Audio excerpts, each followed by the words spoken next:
हरि कौन रंग सिंदूरवाई पंडित जी कौन रंग जाने हुआ।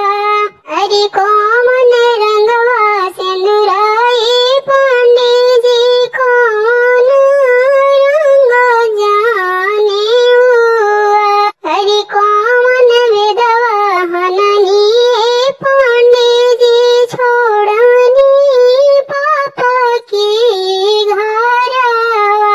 हरि कौन विधवा हननी पंडित जी छोड़नी पापा की घरवा।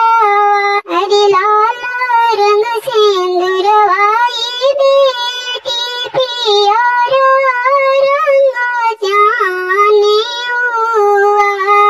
हरि लाल रंग सिंदूरवाई बेटी पियरा रंग जाने हुआ।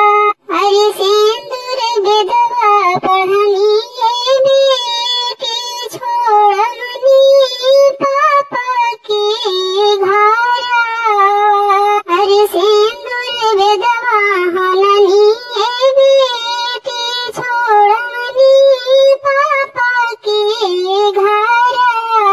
हरि पापा घर छोड़नी बेटी ससुर की घरवा धारावानी।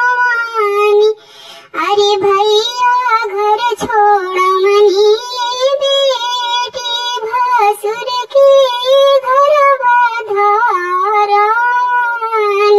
हरि लाल रंग सिंदूरवाई बेटी पियरा रंग जाने हुआ। हरि सिंदूर विधवा हननी बेटी भैया की घरवा छोड़वानी।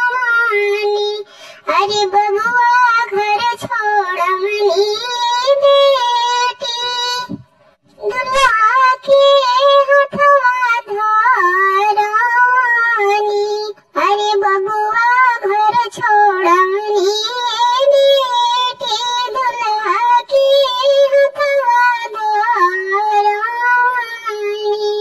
हरि लाल रंग सिंदूरवाई बेटी पियरा रंग जाने हुआ।